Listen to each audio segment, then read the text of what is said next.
بسم اللہ الرحمن الرحیم۔ السلام علیکم۔ سیفٹی کنسلٹ کے یوٹیوب چینل پر خوش آمدید۔ میرا نام نعیم سبحانی ہے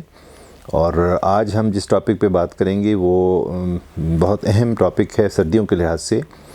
ہمارے گھر میں جو گیس استعمال ہوتی ہے اس سے متعلق بہت سے حادثات ایسے ہوتے ہیں جن کے بارے میں لوگوں کے معلومات کم ہیں،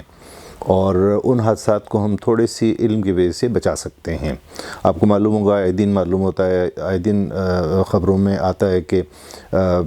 گیس کی لیکیج کی وجہ سے آگ لگ گئی، دھماکہ ہو گیا، لوگ سوئے ہوئے تھے، وہاں پر گیس جلتی رہ گئی اور انسانی جان ضائع ہو گئی، یا پوری فیملی بھی بعض اوقات ایسا ہوتا ہے کہ وہ فوت ہو گئی۔ تو اس معاملے میں آپ کو تھوڑا سا ہم بتانا چاہیں گے کہ ان حادثات کی وجوہات کیا ہیں۔ ایک بات تو یہ سمجھنے کی کوشش کیجئے کہ جو گیس ہم جلانے میں استعمال کرتے ہیں ہمارے لیے وہ بڑی مفید ہے، اور اس سے ہم فائدے اٹھاتے ہیں، اس سے ہم ہیٹ پروڈیوس کرتے ہیں، ہم اس سے کھانا پکاتے ہیں، ہم اس سے کمرے گرم کرتے ہیں، لیکن اس کا تھوڑا سا غیر ذمہ دارانہ استعمال جو ہے وہ آپ کے لیے بڑا مہلک ہو سکتا ہے اور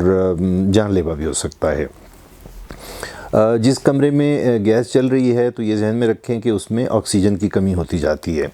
تو اگر کسی کمرے میں آپ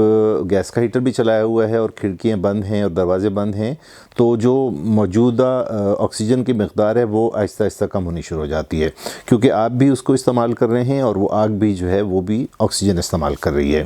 تو ایک وقت تک آکسیجن استعمال ہوتی ہے، اور جب آکسیجن کم ہونی شروع ہو جاتی ہے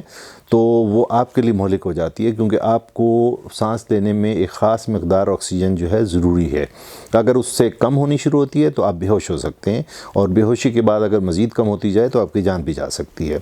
تو جن کمروں میں یہ گیس استعمال ہوتی ہے، یعنی آگ جلنے کی صورت میں، وہاں پر گیس کی کمی، آکسیجن کی کمی کی وجہ سے یہ مسئلے پیدا ہو جاتے ہیں۔ دوسری صورت یہ ہے کہ گیس کا چولہا جل رہا ہے اور آپ سو گئے ہیں، یا جو رہنے والا ایک کمرے میں وہ سو گیا ہے، اور خدا نخواستہ کسی وجہ سے پیچھے سے گیس بند ہو گئی اور وقت کے ساتھ پھر گیس دوبارہ آ گئی، تو وہ دوبارہ جو گیس آتی ہے اس کی وجہ سے فلیم تو جلتا نہیں، اور جو چولہا ہے وہ نہیں جلتا، یا جو ہیٹر ہے وہ دوبارہ جلتا نہیں، اور وہ گیس لیک ہونی شروع ہو جاتی ہے۔ تو اس صورت میں ہوتا یہ ہے کہ جو آکسیجن کی مقدار کمرے میں ہے وہ اپنی جگہ پر موجود ہے، لیکن جو پریشر کے ساتھ گیس آنا شروع ہوتی ہے وہ آکسیجن کو ڈسپلیس کر دیتی ہے، اس کو ہٹا دیتی ہے، کمرے سے باہر نکال دیتی ہے، اور گیس کا پریشر زیادہ ہو جاتا ہے، جس کی وجہ سے کمرے میں آکسیجن کے بجائے گیس بھر جاتی ہے، اور اگر کوئی فرد وہاں سویا ہوا ہے تو یہ اس کی صحت کے لیے انتہائی خطرناک ہے کہ وہ بے ہوش ہو سکتا ہے اور اس کی جان بھی جا سکتی ہے۔ تو آج کل ویسے جو ہیٹرز آ رہے ہیں ان میں سیفٹی ڈیوائس لگی ہوئی ہے کہ اگر گیس چلی جائے تو دوبارہ گیس آنے کی صورت میں وہ آن نہیں ہوتا اور وہ بند ہی رہتا ہے، لیکن چونکہ عام لوگوں کے پاس وہ گیس ہیٹرز نہیں ہیں اس لیے یہ حادثات ہو سکتے ہیں۔ آج کل گیزرز کا استعمال ہے اور انسٹنٹ گیزرز آ گئے ہیں۔ انسٹنٹ گیزر کے ساتھ بھی مسئلہ یہ ہے کہ وہ غسل خانے کے اندر لگایا جاتا ہے۔ جب غسل خانے کے اندر لگا ہوگا اور اس کے اندر فلیم بھی جل رہا ہوگا تو ہوگا یہ کہ آگ جلنے کی وجہ سے اس میں وہاں اس باتھ روم کے اندر آکسیجن کی قلت ہو جائے گی، کمی ہو جائے گی، اور اس سے جو ایگزاسٹ گیسز نکل رہی ہیں، یعنی اس جلنے کے بعد جو گیسز نکل رہی ہیں وہ اس میں اگر کاربن مونوکسائڈ کی تھوڑی سی بھی مقدار ہے تو وہ انتہائی مہلک ہے، وہ تو یعنی آپ کی جان لے سکتی ہے بڑے آرام سے۔ تو دونوں صورتوں میں چاہے آپ اس کو استعمال اچھی طریقے سے کر رہے ہیں اور کاربن مونوکسائڈ نکل رہی ہے یا نہیں نکل رہی، لیکن اس سے جو گیسز خارج ہو رہی ہیں وہ آپ کے لیے خطرناک ہیں۔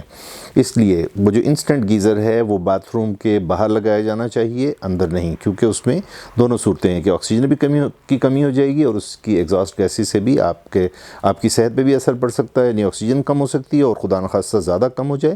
تو آپ کی جان جا سکتی ہے۔ اور ایسے واقعات ہوئے ہیں کہ آپ کوئی صاحب باتھ روم میں گئے ہیں اور پتہ لگا ہے وہ بے ہوش ہو گئے، اور پتہ بھی نہیں لگ رہا تھا کہ بے ہوش کیوں ہوئے، لیکن انویسٹیگیٹ کیا گیا تو پتہ لگا کہ یہ انسٹنٹ گیس ہیٹر کی وجہ سے یہ مسئلہ پیدا ہوا ہے۔ تو یہ ایسے واقعات ہیں یا چیزیں ہیں جو بالکل ایک بنیادی معلومات ہیں جس کی وجہ سے آپ اس کو اپنے گھر کو، اپنے کمروں کو اور اپنی جگہوں کو محفوظ بنا سکتے ہیں، اور سونے سے پہلے گیس کے ہیٹر کو بند کرنا یا چولہے کو بند کرنا یہ سنت بھی ہے کہ آپ جو ہے وہ رات کو گیس ہیٹر چلا کر نہ سوئیں اور اس کو بند کر دیں۔ اور آپ کو یہ بھی معلوم ہونا چاہیے کہ گیس بہت قیمتی چیز ہے، اور اس کا ضیاع اور اس اس کا غیر ضروری استعمال جو ہے وہ بہت غلط ہے۔ تو اس کے استعمال کو بہت مناسب طریقے سے استعمال کریں، اس کا ضیاع نہ کریں اور اپنی حفاظت کریں، اور جو آپ کے قریبی لوگ ہیں ان کو اس چیز کو سمجھائیں کہ گیس کا صحیح استعمال اور اپنی حفاظت بہت ضروری ہے، اور اس میں آپ کی صحت بھی اور آپ کی حفاظت بھی ہے، آپ کی جان بھی بچ سکتی ہے، دوسروں کی جان بچ سکتی ہے، اور ہم چھوٹے موٹے حادثات جو ہو رہے ہیں اور ان کو ہم بچا سکتے ہیں اور لوگوں کی جان بچا سکتے ہیں۔ بہت شکریہ۔